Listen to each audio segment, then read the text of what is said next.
Alright, welcome back to Undertale.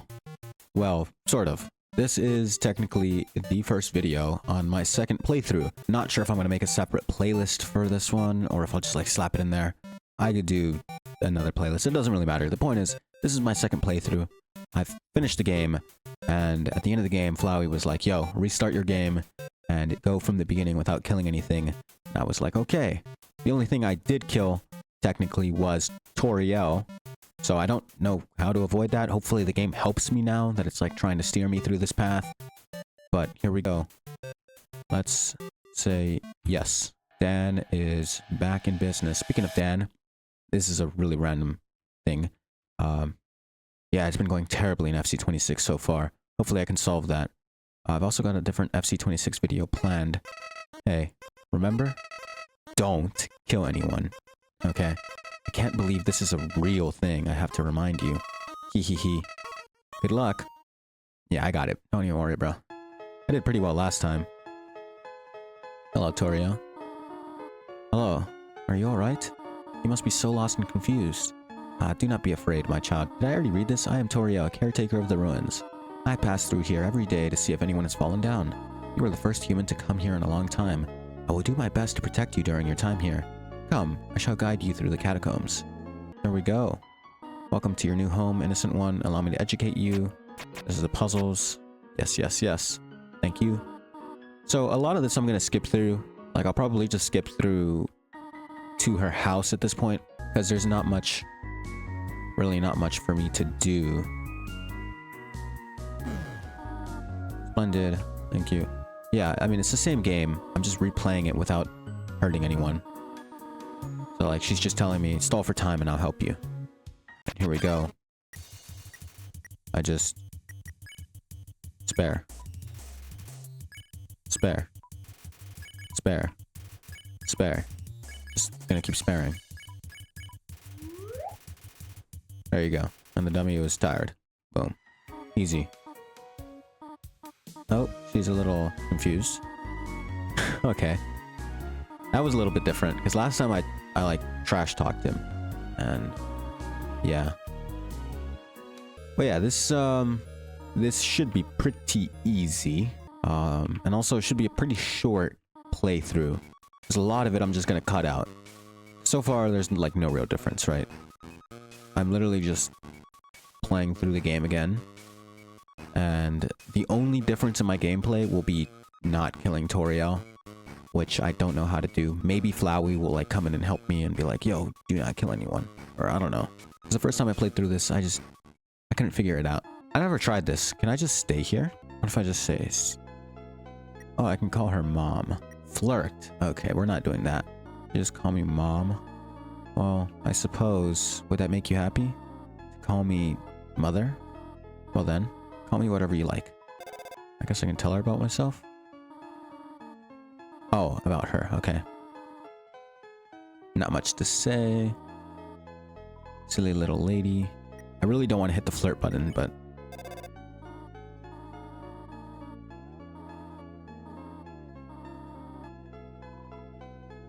Alright.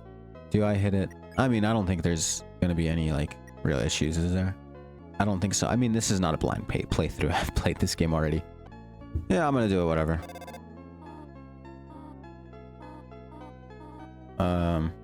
She's just laughing. Oh. Just gonna say hello again. What if I just keep saying hello?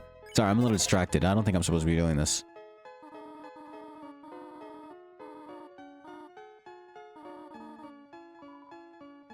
Am I not allowed to call anymore? Okay, one more.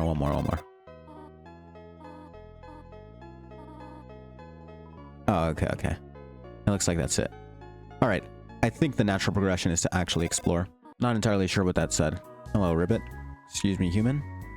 Battling monsters. If you act, they might not want to battle you anymore. Use some mercy. Yes, sir. That's literally what I did the entire game. But, yeah. So now that I've made it past this puzzle, I'm pretty sure I'm basically at her house. Which should be up here, I think. Yeah, there you go. There she is. How did you get here, my child? Are you hurt? I will heal you. I should not have left you alone for so long. And then we can go to the house. You smell that? Surprise. Butterscotch cinnamon pie. Then I have a surprise. My room.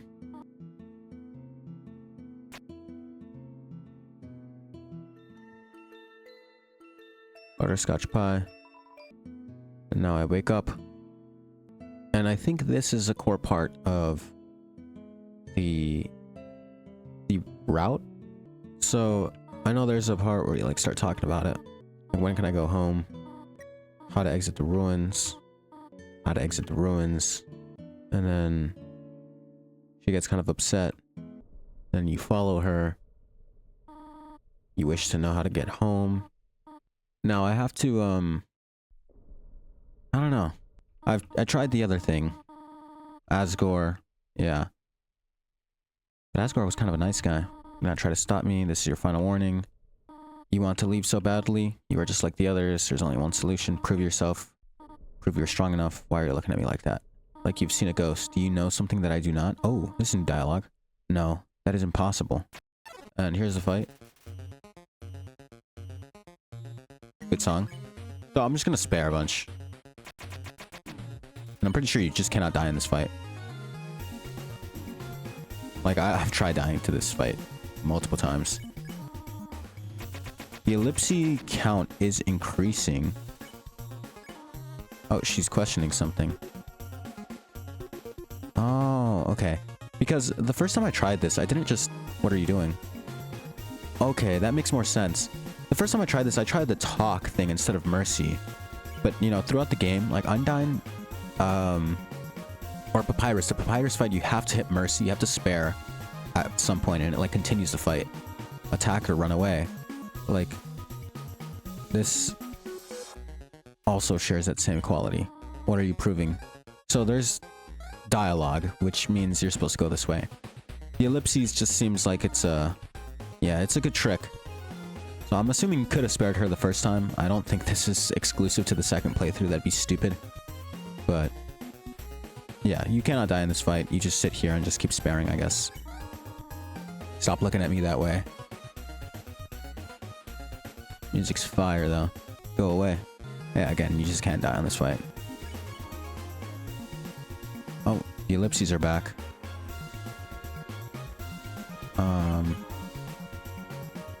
But her face is changing. It went from, like, determined to, like, sad as hell. I know you want to go home, but... But please, go upstairs now. I promise I will take good care of you here. I know we do not have much, but... we can have a good life here. Why are you making this so difficult? Please, go upstairs. Haha. Pathetic, is it not? I cannot save even a single child. No, I understand. You would just be unhappy trapped down here. The ruins are very small once you get used to them. It would not be right for you to grow up in a place like this. My expectations, my loneliness, my fear. For you, my child, I will put them aside. If you truly wish to leave the ruins, I will not stop you.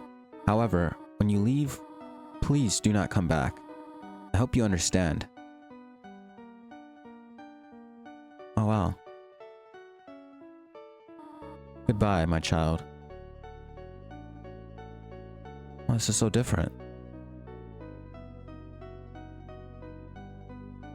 I kind of want to go back. Okay. So that's obviously the biggest change. I can leave without killing her. Or I could have done that the first time, but you know, just you know, game made me think I couldn't do that. It did it really well too. I really was convinced I could not spare her. But here we are, passing through into, what would you call this? The underground? And Undertale starts. And we would be in Snowdin for the first time. So here we go, Snowdin. It's very eerie and ominous. But I know what will happen. Because... Sans. Yeah, it's Sans. Very cool. And then he stops. And there Sans, and it's just like a whoopee cushion. Yeah, classic scene. Human.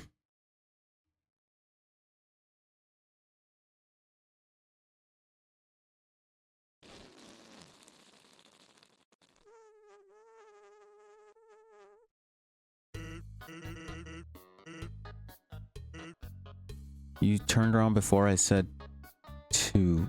Weird. Oh, there is new dialogue. Whatever, you're a human, right? I'm Sans. Sans a skeleton. But you know, I don't really care about capturing anybody. That's actually him over there. Wow. So there's like slight difference in the dialogue. Because the characters like experience everything from the first playthrough. They remember everything. Yeah, so this game is exactly the same. Aside from very slight differences in the dialogue. And then Papyrus sees his first human. And it's all the same. Okay, really like off topic and out of track.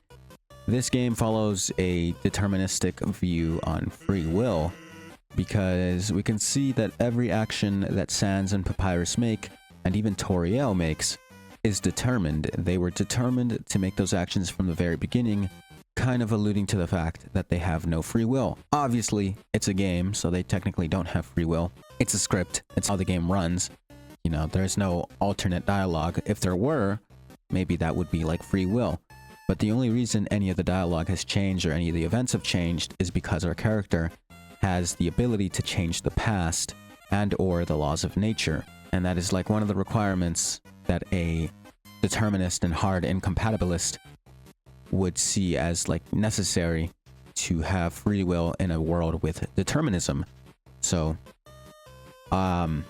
yeah, I don't know why I brought that up, but I just thought about it because obviously it's a game, so they're going to do exactly the same thing with like very slight alterations because I have changed the past, or, you know, the character has changed the past, is currently changing the past, and will continue to change the past as the game goes on. Sorry I'm like talking over all their dialogue.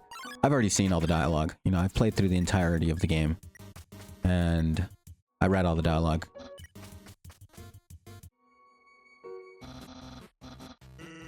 There is a little bit of unique dialogue for some of these fleeing things.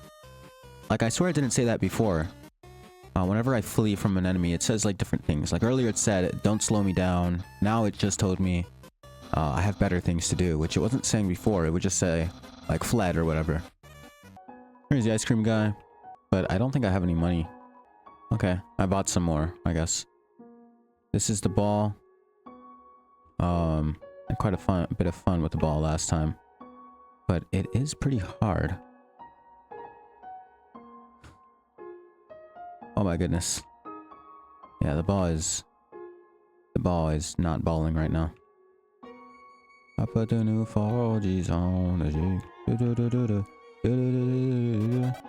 I got purple again, which is exactly what I got last time. So that's pretty cool. But if we move on, I'm gonna try my best to make it to Snowden. Hers.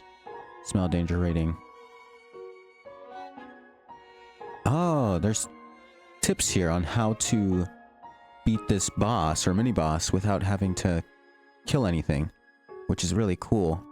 Obviously, I know how to do the boss. I did it first try. You know, no bragging or anything. It was actually quite easy. At least that one. There is no... yeah, crossword puzzle. Here's the pasta. Yeah. How interesting. Thing about how I played the game, the first time is that I played it basically like a pacifist aside from Toriel. So like, had I actually killed things, more things than I did, maybe there'd be a lot more changes, but like, this is pretty easy. Like, I've done this already. So the strat for here is roll around, and then re-sniff, and then I pet one, and then I pet the other, and then I call it a day. And it's as easy as that. And then this, similarly, pretty easy. Yeah, I don't really know what to do while I play this game for the second time. I feel like I should cut like 100%, like most of this out of here. But here I am playing through the game again. Could I consider this a walkthrough? No. No, I could not. Oh, wait, I messed up. Hold on. Oh, it should be like this. Like this. There we go. And on to the next puzzle. I think this is where I cross the bridge, right? Yeah, this is the Dr. Alphys puzzle. Super easy. Because you literally do nothing. And then... I understand that. Entirely random. And it's just a bridge of pink squares. There we go.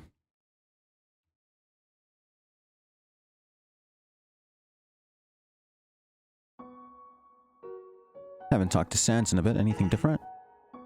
A spaghetti from earlier. Okay, nothing new there. There's a dog. Dog. Oh, there's this puzzle. Gonna reset this puzzle really quickly. Do I remember how to do this puzzle? Yeah, surely, right? There we go. Solved. And now I continue on towards Snowdin. I'm gonna end off here at Snowdin. I mean, there's not much for me to do. This is where the big dog is. I don't think I actually explored the downwards portion of this last time, so I'm gonna see what's down here. This is new. Hello, Sans. What's up? There's some eyes looking at me. There's another Sans here. Say, are you following me? Yeah, I've never been here before. Wow, this is new. Oh. Wow. It's a door. Interesting. I've never been here before. There's nothing there. I wonder if I go back at the end of the game, does that do something? Interesting. Very, very interesting. But here's the dog. Dog's also pretty easy to deal with, as long as you're careful. Now I play with the dog. Dog is very tired. And then I pet the dog. Need to pet more. Pet it again. And then I can spare. Pretty easy. Cross the bridge. This is where Papyrus threatens to actually kill me. But the machine does nothing. So, made it to Snowdin. And this is where I'm going to end off. Because I really don't know what I'm doing here. I think I'm just gonna... I'm gonna keep playing through this game. I'll like do it all on camera. But I'll like commentate like 5 minutes of every video. I'll play through like most of the game. I think the only real difference I'll start seeing is towards the end of the game, because I played through most of this game the way it's supposed to be played, or at least pacifist wise or whatever. So there's not much of a difference until I get towards the end. So with that in mind, thank you for watching. This is probably the most scuffed video I've ever made, and that's saying a lot because I've made some pretty bad ones. But I did not really think this through, because I'm just replaying a game that I've, 1, already played, 2, basically am playing the same way that I played the first time, and the only difference I'm going to see is probably at the very end of the game when I fight Asgore. So, I think what I might actually do, because there was a big difference with, you know, sparing Toriel, I doubt there's going to be any difference throughout the game. You know, some dialogue differences here and there. I think what I might do is the second video I do on this is literally just going to be Asgore, the Asgore fight. And then with that, that's it. I'll just, like, cover the ending. And call that, you know, this playthrough. And then I could do the other one, whatever the other one is. But yeah, I mean, thank you for watching. I don't know why I made it all the way to Snowdin. I should have just ended after I spared Toriel. But it is what it is. So, yeah, I'm going to play through the rest of this game on my own. And I'll catch up with you once I'm at the Asgore fight. And hopefully that's next week. But honestly, depending on how much I play this game throughout the week, it might not be next week. But anyways, I'm going to stop yapping. Thank you for watching, and I'll see you later.